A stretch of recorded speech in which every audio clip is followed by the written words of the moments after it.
एक सेठ जी का लड़का था। अब हम ये नहीं कहेंगे कि वो शिवपुरी का था, क्योंकि 7 दिन हमें ठहरना भी है।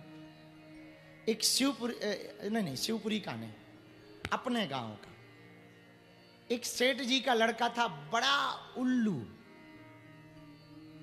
शुद्ध बुद्धू। सेठ जी तो परम भक्त, रोज भगवान की कथा सुनने जाते, आसन लेके जाते, कोई ना कोई महात्मा आता ही रहता था।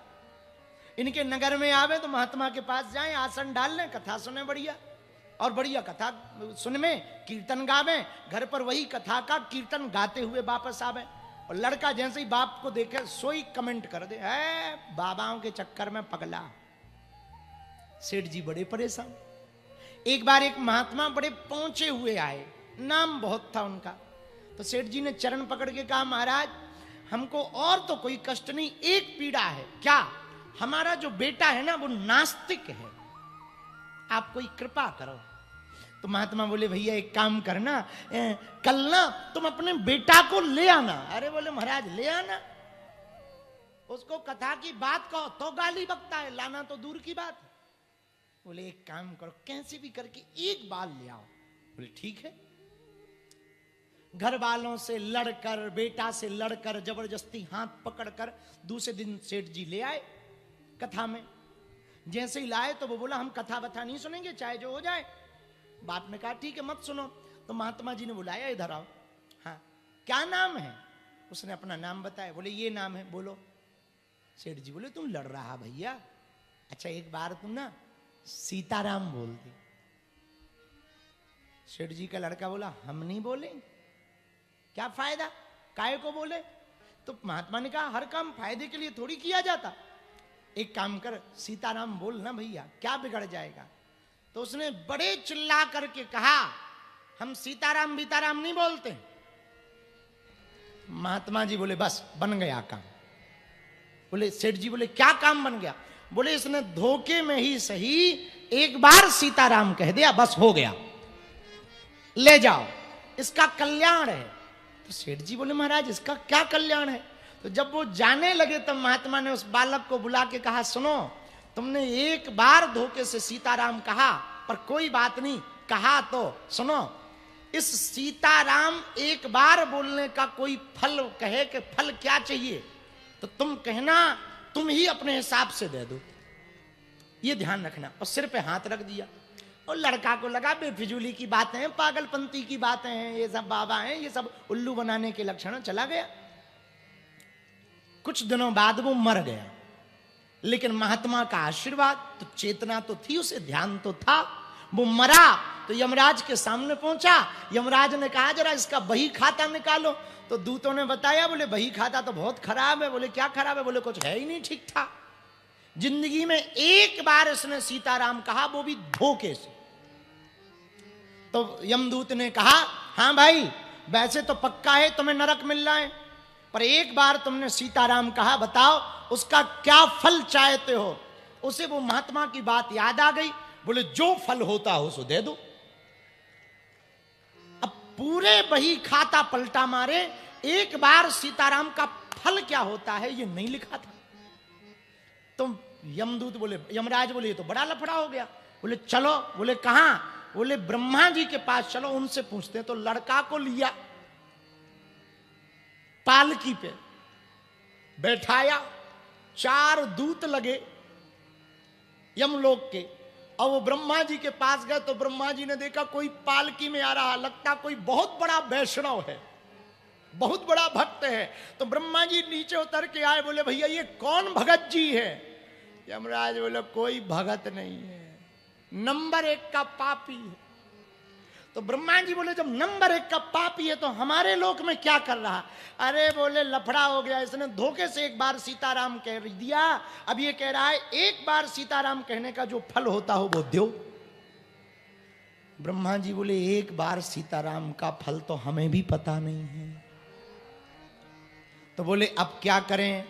यमराज बोले केस फंसा हुआ है, और जब तक निपटारा नहीं होगा तब तक इसको कहीं भेज भी नहीं सकते। अदालती कार्रवाई का नियम है, जब तक मुकदमा का फैसला ना आ जाए तब तक मुलजिम नहीं माना जाता है। बोले क्या किया जाए? ब्रह्मा जी बोले शंकर जी को पता होगा। यमराज बोले चलो शिवलोक। फिर पालकी उठाई। अब ब्रह्मा जी आगे आगे, यमराज आगे आगे, ये पालकी में बढ़िया बैठा हो। यमदूतों से कहे और तेज चला, और तेज चला।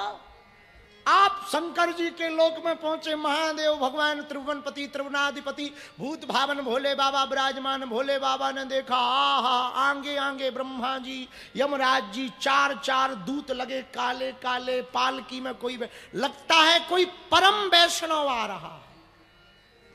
शंकर जी नीचे, अरे भैया ये कौन वैष्णव है जिसके लिए ब्रह्मा जी आगे चल रहे और ये पालकी पे बैठा। यमराज बोले कोई वैष्णव नहीं, ये नास्तिक है, नास्तिक। तो बोले पर नास्तिक है तो पालकी पे क्यों पधरा रखा है? अरे बोले धोखे से इसने एक बार सीताराम कह दिया। अब ये कह रहा है कि एक बार सीताराम कहने का जो फल होता हो वो दो। अब आप शंकर जी हो, आप बताओ। ब्रह्मा जी बोले हाँ यही तो मामला हमारे यहाँ फंस गया था, तो हम आपके यहाँ भाई डिस्ट्रिक्ट कोर्ट हाई कोर्ट में केस लेके आती, तो हम आपके पास लेके आए, आप निर्णय बताओ। शंकर जी बोले और तो हमें सब पता है, एक बार सीताराम कहने का फल क्या होता है ये तो हमें भी पता है। अब कहा बड़ा लफड़ा है। यमदूत बोले अब नहीं हम इसको उठाएंगे। अरे यमराज बोले कैसे नहीं उठाओगे, केस निपटा नहीं है, अब किया क्या जाए। शंकर जी बोले ये जिनका नाम है उन्हीं के लोग चलो, जिनका नाम है वही बता सकते हैं कि क्या रेट है, क्या क्या इसका फल है। फिर से यमदूतों ने उठाया। अब शंकर जी और ब्रह्मा जी आगे आगे, यमराज शंकर जी ब्रह्मा, ये पालकी भगवान श्री हरि के धाम पहुंचा। भगवान श्री हरि ने देखा ब्रह्मा जी आ रहे, विष्णु शंकर जी आ रहे, यमराज भी आ रहा। लग रहा है कोई बहुत बड़ा परम वैष्णव नहीं महाभगत आया। तो विष्णु भगवान ने शंकर जी के लिए खड़े भये, गले लगाया, ब्रह्मा जी से मिले, यमराज से मिले और सोचा ये भैया पालकी में जो बैठा ना इसको भी निकालो, जिसके लिए ये दो दो बड़े बड़े देवता चल रहे हो जरा इससे भी तो मिल लें। यमराज बोले इनसे मत मिलो। बोले क्यों? बोले पता ही नहीं है कि ये है क्या, ये देवता है महावैष्णव है कि वैष्णव है, एक नंबर का नास्तिक है। इसने सिर्फ जिंदगी में एक बार सीताराम कह दिया, अब ये कह रहा है कि एक बार सीताराम कहने का जो फल होता हो वो दो। तो भगवान श्री हरि बोले दो। तो यमराज बोले ये बताओ कि उसका फल क्या है। वो ब्रह्मा जी को पता भी नहीं था, शंकर जी को भी नहीं था, तब तो हम लोग आपके पास आए। तो भगवान बोले उसका तो हमें भी पता नहीं। अब लफड़ा फंस गया। बोले अब किया क्या जाए। यमराज बोले लगता है इसको पृथ्वी वापस भेजना पड़ेगा, और कोई उपाय नहीं। भगवान बोले भैया वापस मत भेजो, एक काम करो तुम लोग जाओ, इसको यहीं छोड़ दो। अब जब यहां तक एक बार सीताराम कहने से यहां तक आ गया तो हमें लगता है यही एक बार सीताराम कहने का फल है।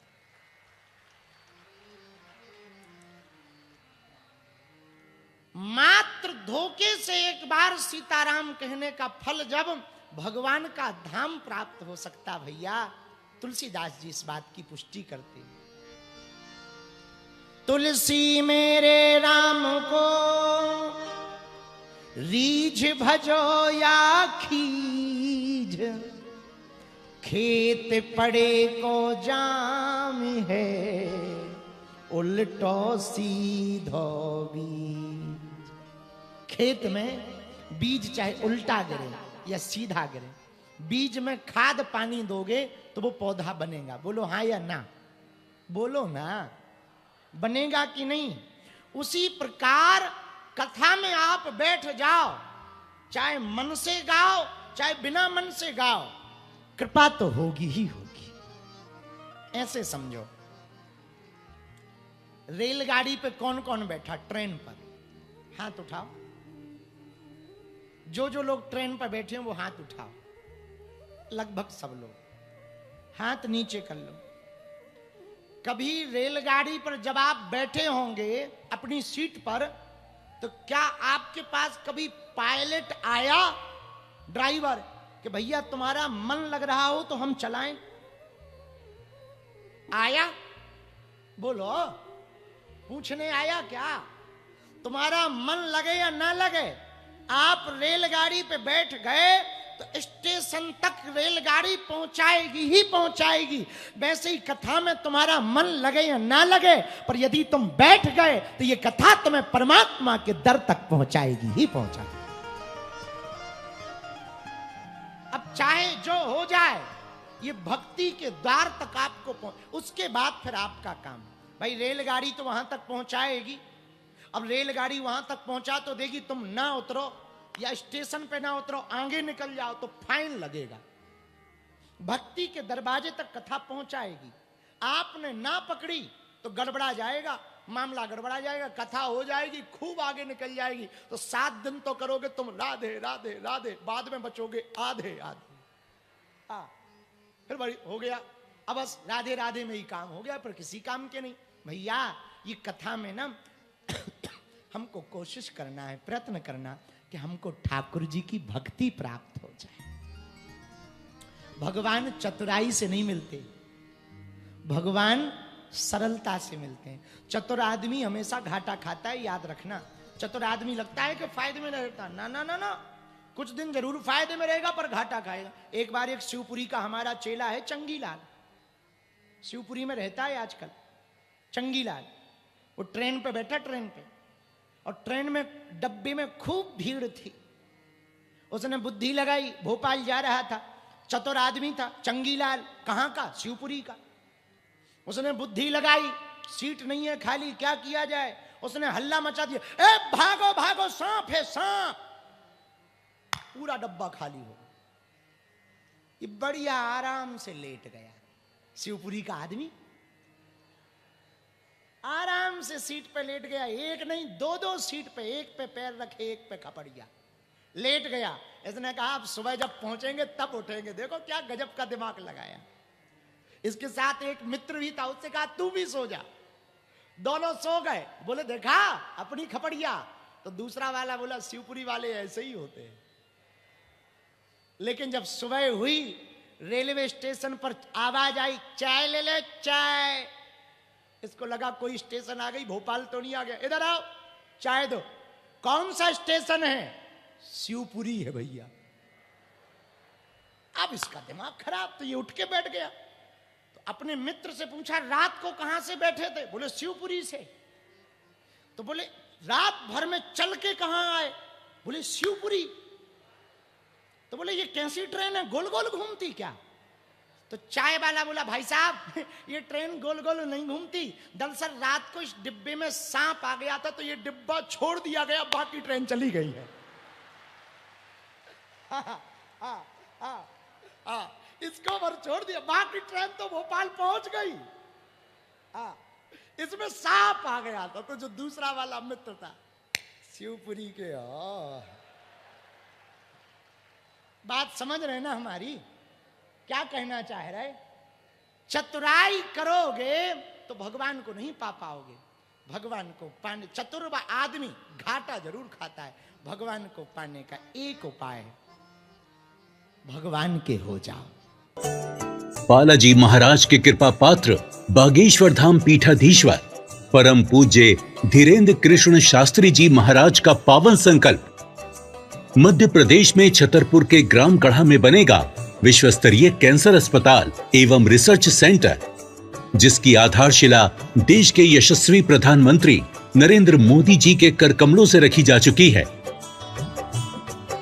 200 करोड़ रुपए की लागत वाले 100 बेड के इस अस्पताल में गरीबों का होगा मुफ्त इलाज। ये बहुत बड़ा अवसर है, बहुत बड़ा काम है। संकल्प बड़ा हो, संतों के आशीर्वाद हो, प्रभु की कृपा हो, तो समय सीमा में सब पूर्ण होता है।